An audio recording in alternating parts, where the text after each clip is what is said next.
That's it. Right now. Places, the Pacific Northwest, where welcome back to TMZ Live. There is a community in Arkansas that invites whites only. It is a white only community, and there is talk now. We're going to be comparing their coverage of the whites only. And D Shadi, listen, do not use. I'm gonna let you know one time, man. We do not operate inside the anti-white narrative. It is beyond stupid to take the words that anti-whites use and that are therefore in the heads of all of our brothers and sisters and claim ownership over the villain, the evil in the anti-white narrative. So just whoever's told you that to tell the world that racism is justified, that racism is good, that racism is normal, is a fucking idiot. They don't go to work saying that. They don't go ruin their relationships with family members saying it. I mean, I'm just so tired of the childishness. Let's be fucking real. You know, nobody's going to say that. So don't do that here. We are the heroes in our story. We are the champions of our story. If you want to be the bitch in the anti-white narrative, that's not what we do. There are plenty of chat rooms. There are plenty of live streams. There are plenty of shows where a bunch of dysfunctional, antisocial idiots get online and they say a bunch of things anonymously that they would never fucking say out in public, ever. And they lie all the time to say, oh, sure I would. Sure you would. So if you want to go over there and sit around like a bunch of little boys and really dysfunctional girls and say, oh, say you're a racist. I mean, it's like when it comes to Cincinnati, shouldn't those two white people have been saying, Anner, you damn Anners? Isn't that what they should have said? Isn't that what they should have said?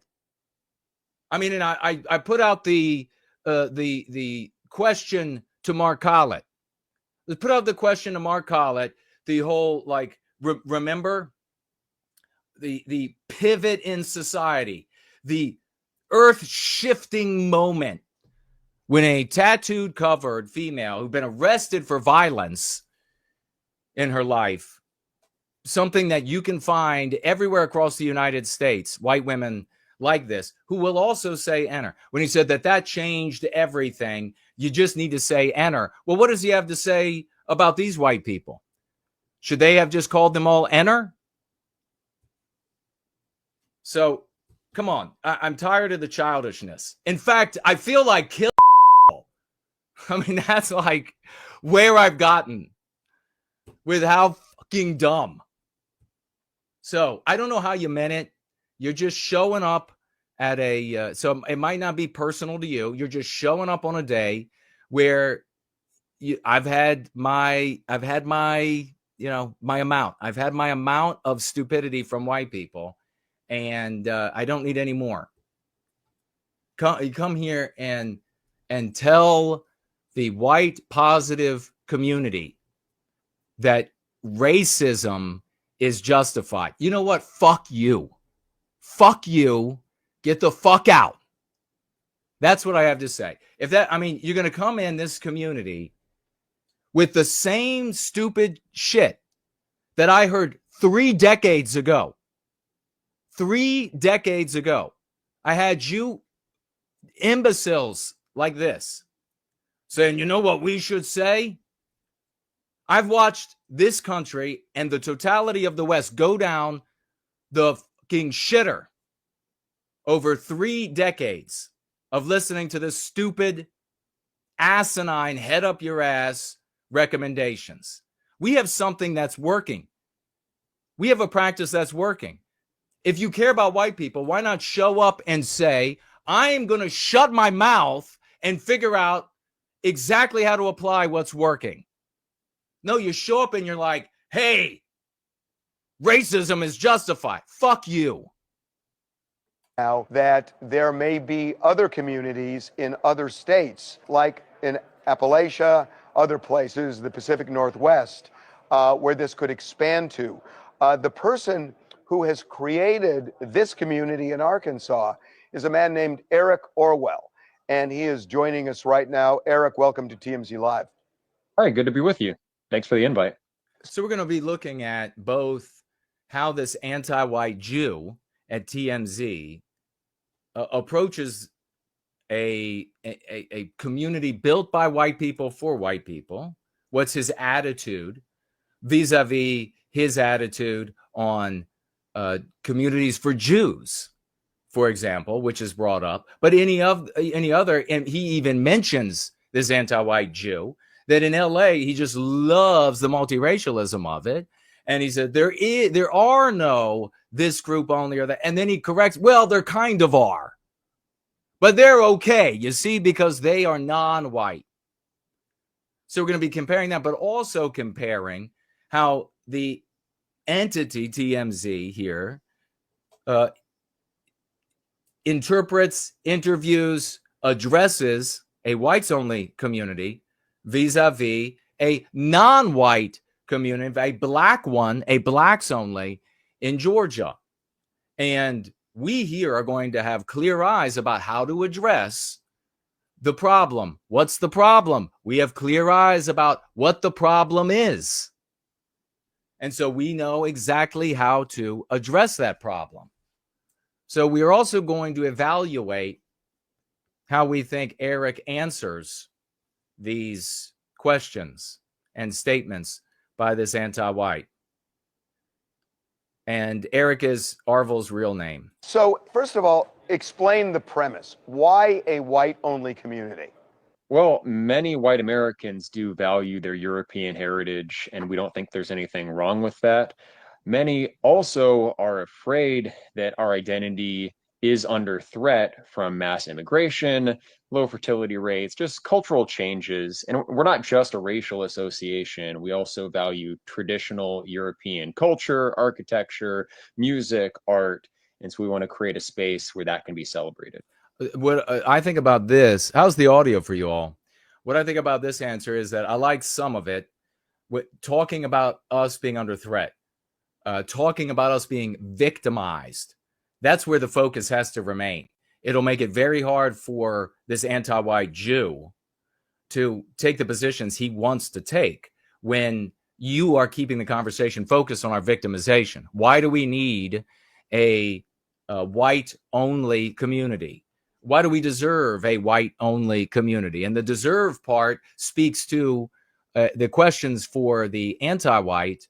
Why must we be deprived? Why don't we deserve what everybody else gets? But talking about our victimization makes it harder for the interlocutor to say, well, you should be victimized. You shouldn't go have this place of your own, and therefore should be victimized. What are the ways that we are victimized? When Eric talks about what we value, that opens up a whole broad category of topics that this anti-white Jew can then take advantage of. And that's what he ends up doing. But I like half of the answer. So when we say white only, for example, what if Thanks, Godfather. What if a Jewish person, what if I come in and say, I'd like to join this community? Well, you're welcome to apply. Admissions decisions are made on a case-by-case basis, and we're not purists about I would probably, and I'm going to mention something about that. I would probably, if he were to say, would he be allowed to be a member of the community? I would probably retort with, am I allowed to be a citizen of Israel? Am I allowed to live in one of these all-Jewish condominiums? Am I, as a white guy, am I allowed to use these Jewish community centers just for Jews? Am I allowed? So put him right on the spot. You and your people, whatever that guy's name is, am I allowed? So what do you think about them since I'm not allowed? This is what Eric is about to do is, when it comes to persuasion, you don't want to, and he obviously doesn't mean to do this, but you don't want to give the opposition or open the opposition's eyes or thoughts to a path of argument that is effective for them. You want to keep them blind to any conversation that is effective or useful to them to the extent that you can. Where Eric trips here a little bit is that, and he's doing, 90% better, 95% better, maybe even 99% better than the vast majority of the white sympathetics out there that have a conversation with the media. So don't get me wrong. I'm talking about the differences here between the white positive approach and what Eric is employing. All right. Why admissions decisions are made on a case-by-case basis, and we're not purists about this. So that word right there, I would never, if I were advising him, I would say never say anything that purist, or anything that could get the opposition thinking in that direction. For this subject matter, not a good place to put the opposition. And why? Because these kinds of conversation, these topics related to purity, purist, etc., are fertile ground in the minds of the audience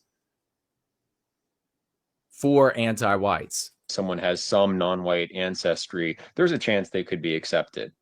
We do view Jewish origins as having their roots in the Near East, and so they wouldn't fall into the category of European heritage. Why is European heritage the purest form of European heritage, something that you embrace to the exclusion of others?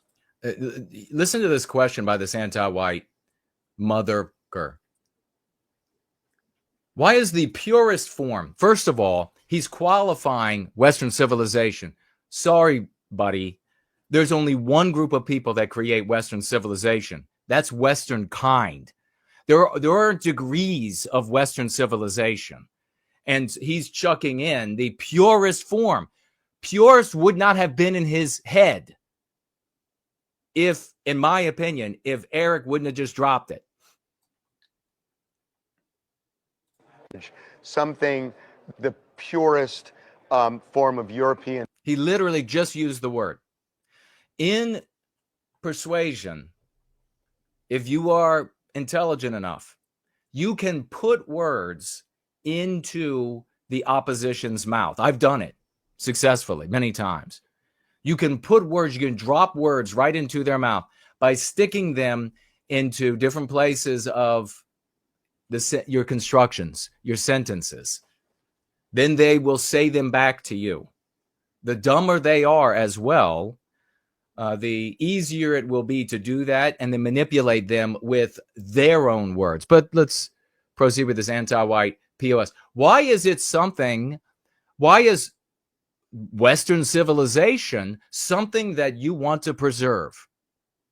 I would hit right back with Jewishness. Heritage, something that you embrace to the exclusion of others. Well, for something to be what it is, it has to not be other things. I think it's fine if people want to blend and mix and mingle cultures, but I do want cultural diversity to exist. So I want a pure form of Portuguese culture. This is a super weak argument, and it is in that gray area between schmucks and cucks. I've seen it so many times. And a lot of the schmucks, and I'm not saying this is true of Eric at all, but you'll find a lot of schmucks who are nasty, rabid when it comes to being anti-non-white. And then when they're put on the spot with other people out in person, they revert to an argument that ostensibly, depending upon the argument, satisfies the anti-white moral imperative more precisely than anti-whiteism does. So this argument of I want there to be a pure black culture, I want there to be a pure Jewish culture, I want there to be a pure, and by having all of these pure pieces of humanity, then we have diversity, which we know is moral and virtuous. Now, I would argue against employing that, because nobody in the audience is going to fall for this. Oh yeah, he has a more accurate handle on the anti-white immoral imperative. And then join you, participate with you, with the expectation of what? Further adhering to the anti-white immoral imperative, that anti-white metric of what's moral and what's immoral. So no.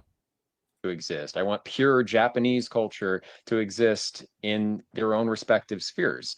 So I want a kind of pure European tradition to be maintained somewhere. I mean, that's the classic segregationist policy, which, we had, up till the early 1960s. So fair to say you're a segregationist. The major difference is that back then it was forced segregation, and I think that's immoral. Right now, what we have is effective forced integration, and I think that's also immoral. Forcing people to live in ways, strong argument he's making here, they don't want to live is the problem. It's not that people may want to voluntarily go their own way. I don't think there's anything morally wrong with that. I mean, there are clearly people who would say that this is a racist premise and that you are racist for propagating it. What do you say to them? I would go right after them being anti-white, and that no moral, sane person would ever call what we're doing to be evil. Anybody using this anti-white construct racist for the work that we're doing is themselves anti-white, are themselves immoral. And furthermore, are you one of those people who would say this? Because do not agree with an anti-white to participate in their hypotheticals. Ever. Never. I've said this so many times. Never participate in their anti-white hypotheticals. It is a universe of their own making. It's like participating in the anti-white narrative. You can't win there. Well, our association is racial in nature as well as cultural, but we wouldn't identify as racists. And it's not entirely clear what people mean by racist. And really weak argument here. I'm calling balls and strikes. This is a really weak argument. Not clear what a racist is. Everyone knows what it is. You seem like you're just being, like you're just double dealing. Well, like you're just being ambivalent because you're hiding something. But that's my opinion. But he's been doing a lot of interviews, and like I said, he's doing much better than 99% in the white sympathetic sphere, for the love of God. Anyway, there are federal laws, the Fair Employment and Housing Act, and others that prohibit discrimination. So you have a community where people live, and it's essentially a whites-only community. How do you get around that federal law? I really like Eric's answer here. It was right on the money. Our goal is not to get around federal law, it's to abide by it. And there are exceptions. Yes. Well said. Well said. In the Fair Housing Act and other legislation like the Civil Rights Act for private associations. There's the public sphere where you're listing real estate publicly and looking for customers. And then there's private clubs, associations, intentional communities like we formed. It's interesting. I'm hearing you that you want this kind of purist European culture, and that.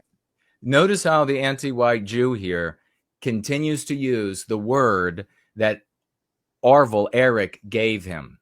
You see how important it is? It doesn't necessarily define you as racist, but that it doesn't necessarily want this kind of purist European culture.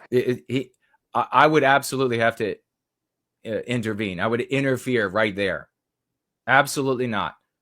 You're not going to use these anti-white slurs to refer to a friggin' community of white people building our own houses, wanting to live together.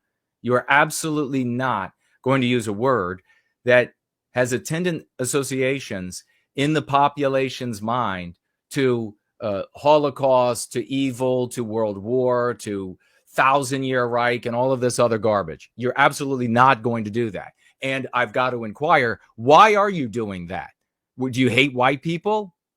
You've got this double standard for non-whites and white people, and it's whites on one side and everybody else on the other, where this sort of thing, them living together is good. Them living together is a boon. Them living together is preserving and celebrating their culture. But if white people want to live together and protect ourselves from the kind of animalistic anti-white violence like we saw in Cincinnati, and white people wanting to live together and celebrate our culture and take pride in who we are and what we've done throughout the ages, that results in the death of everyone else, according to you? And that it doesn't necessarily define you as racist.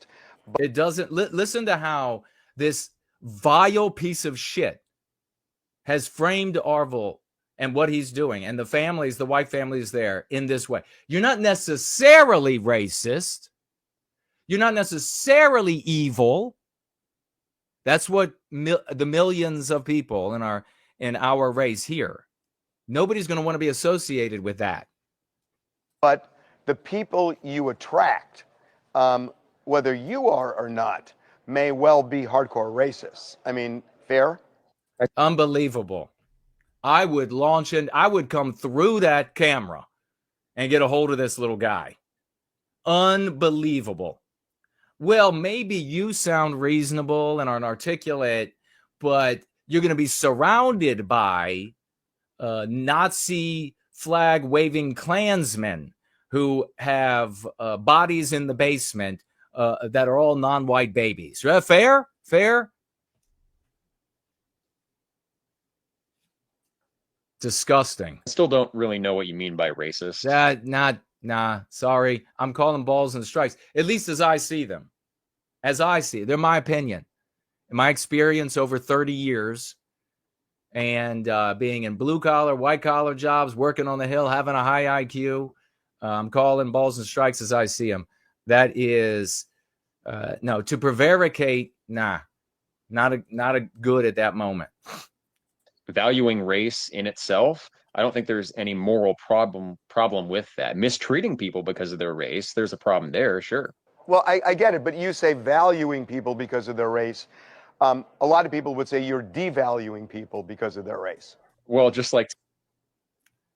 See, so it's kind of good the way he goes direction with this. Finally, he's going to bring in the two standards and put the anti-white on the spot, which is really where you got to be to out them and their viciousness, their willingness to victimize the present, the white babies in the womb, the little white babies in their jumpers, to victimize the present with claims from the past.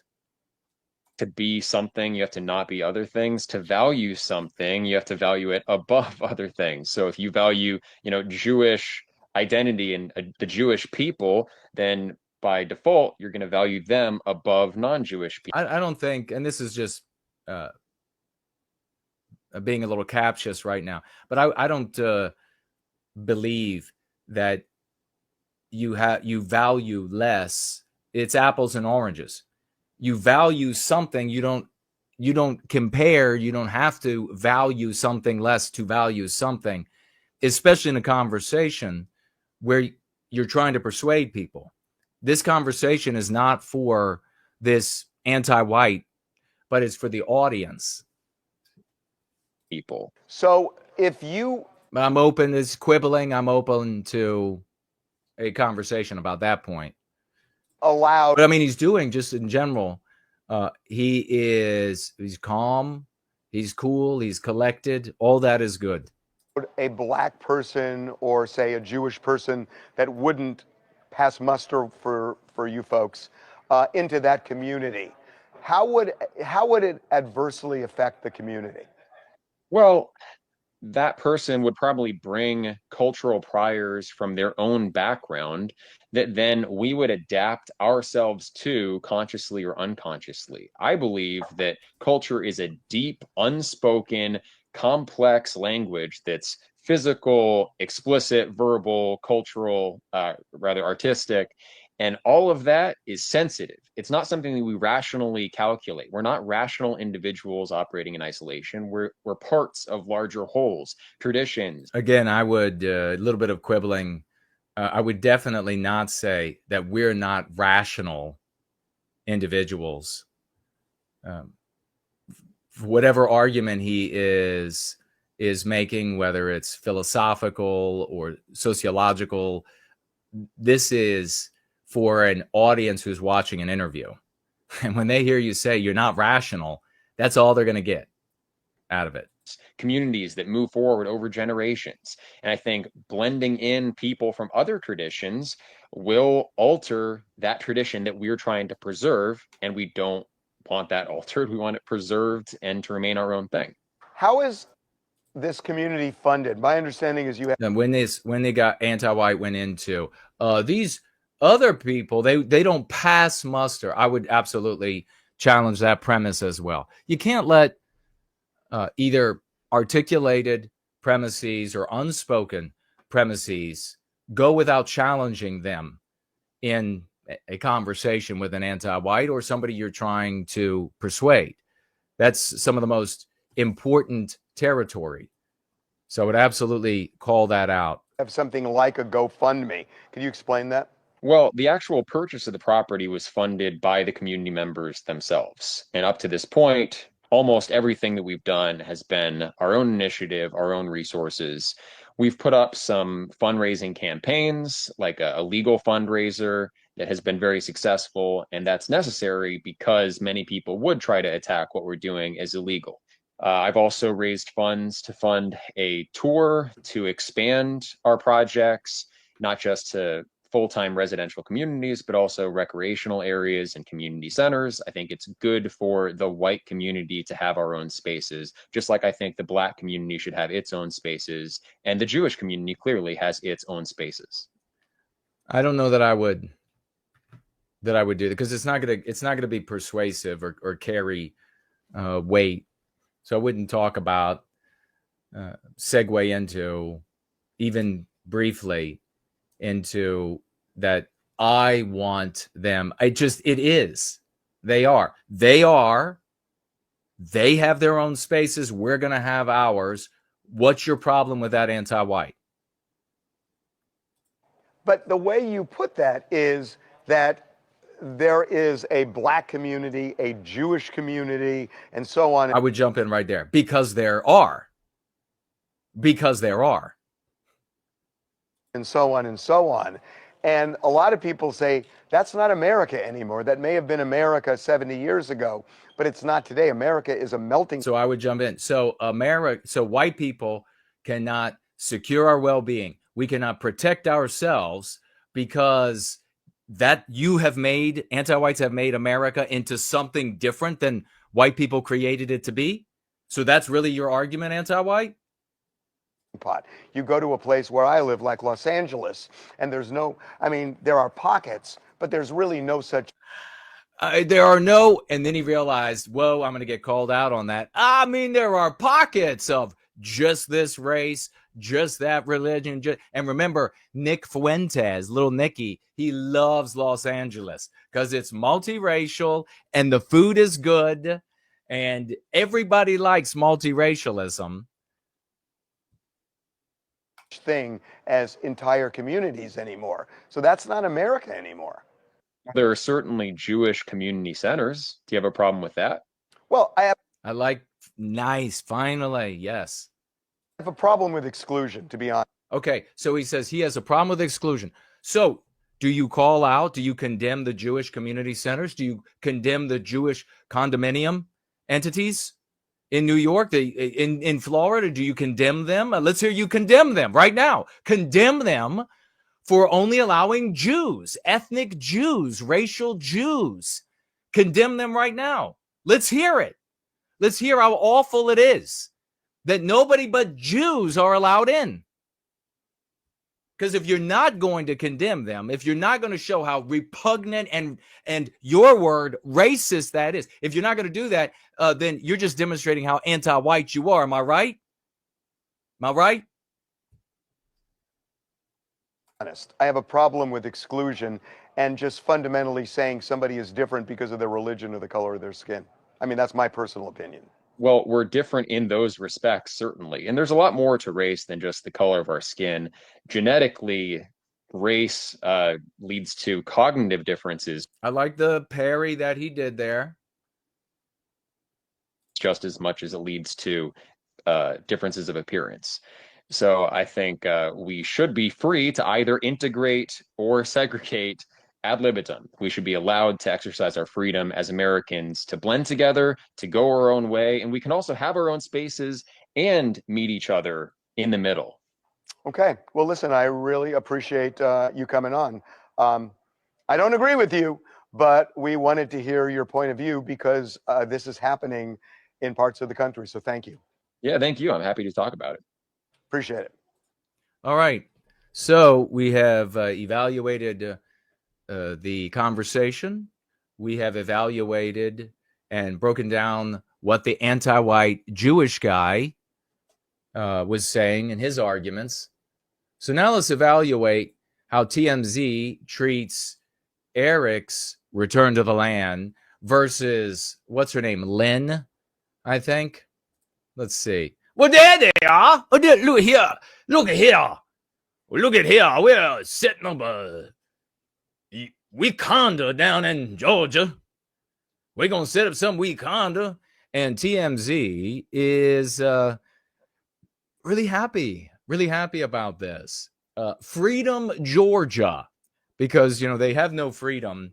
They actually have freedom from responsibility, preferential treatment, special privileges in the United States and across the West. But they got to go found Freedom, Georgia.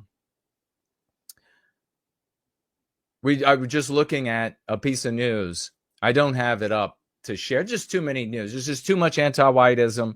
And so many people are so focused on the schmuckery or the cuckery that what's the use? But a black female business owner, and talking about Georgia just made my mind go back there because she lives up in Vermont and she has like 6 businesses.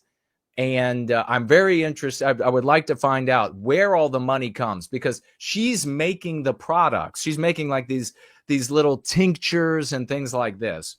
And for black empowerment, I guarantee you, to dig into her businesses, you'll find that the vast majority of the money is grants for minority-owned businesses. Because in 4 years, she made $10 million off of this, what she was referring to as city gardening in the city, growing your own like vegetables in the city. $10 million. Well, guess what?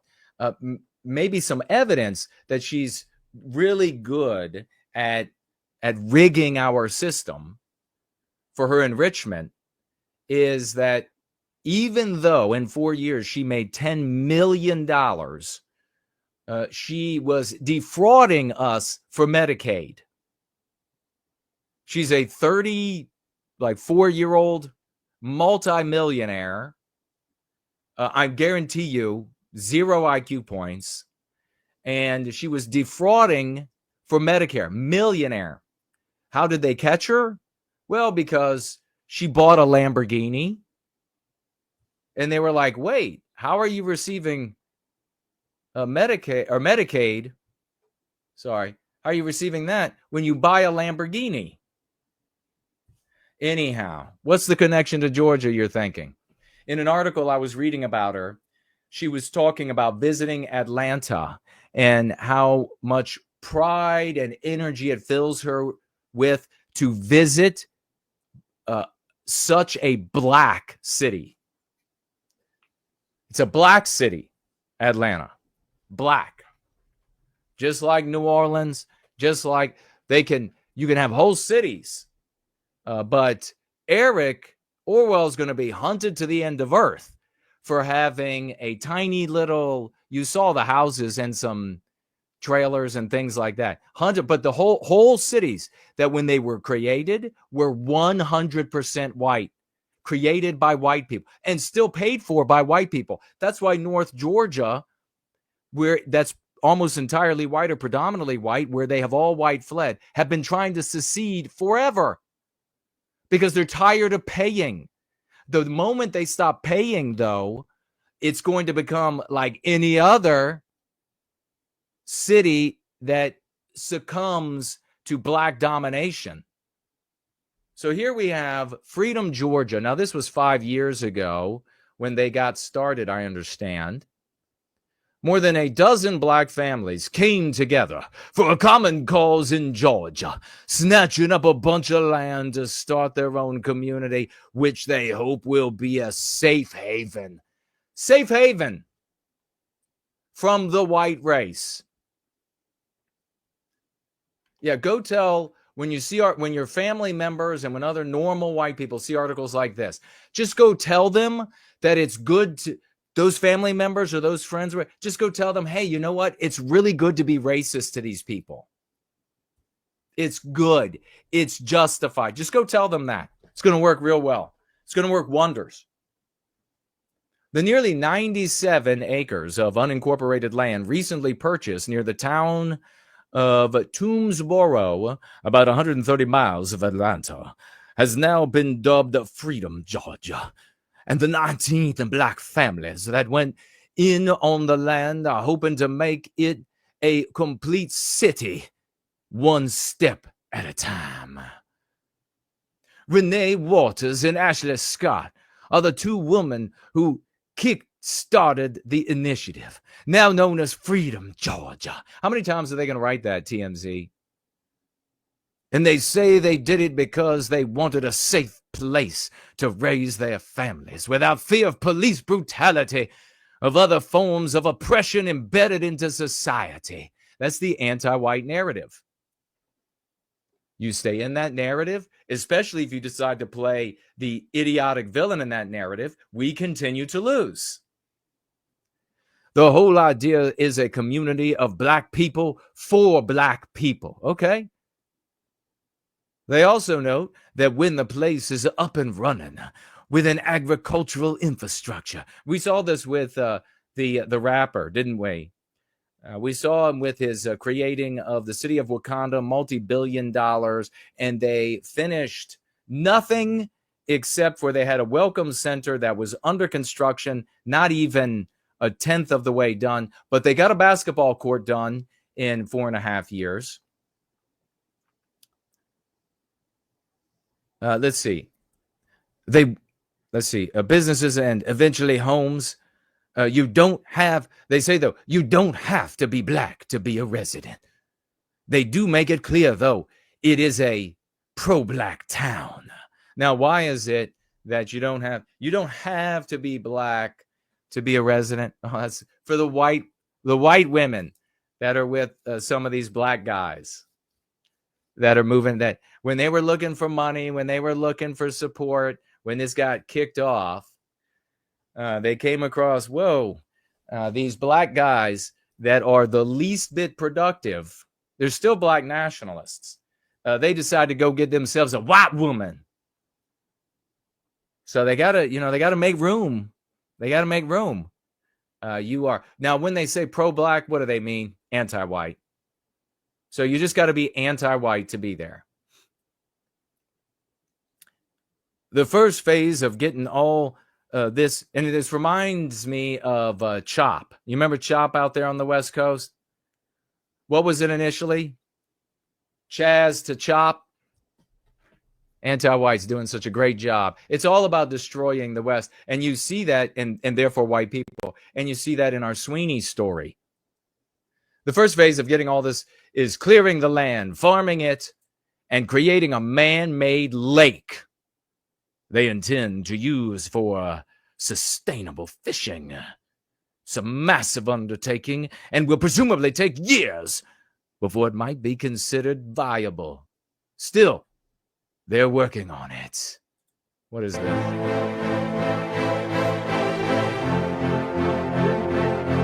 This is the music. This is their, look at all the tracts of land that they have. Tracts of land. And yes, it just looks like it's aerial footage of their campers and cars. And over Labor Day weekend, Renee, Ashley, and company hosted an event called the Big Black Campout. Oh my God. Where folks flocked in from all over the country to enjoy the land with tents and RVs in tow. It also served as a ribbon-cutting ceremony. As for what exactly inspired them to do this, Renee and Ashley say the deaths of Ahmaud Arbery, George Floyd, Breonna Taylor, and others. So the white race just killing them all. They got to do it. And you can see here TMZ going right along with the anti-white narrative. Now, what was the difference with the conversation with Eric? None whatsoever. Right inside the anti-white narrative. None whatsoever. So if you're going to play ball with anti-whites, you're going to get anti-whiteism. This is, let's see. It's somewhat also disheartening considering this is what some POC, people of color, feel they need to do in order to thrive and avoid persecution. Now, why didn't TMZ and that anti-white that was interviewing Eric, why didn't he say, it's a real shame and disheartening that there are white people who feel that they need to set themselves apart to thrive and prevent themselves from being persecuted, exploited, victimized. That's terrible. I would be forcing that down the throat of that anti-white POS, the whole conversation. This was 4 years ago. Eric was on just the other day with this guy. I would have this, and I would be beating him to death with it, metaphorically, of course. And so that's it.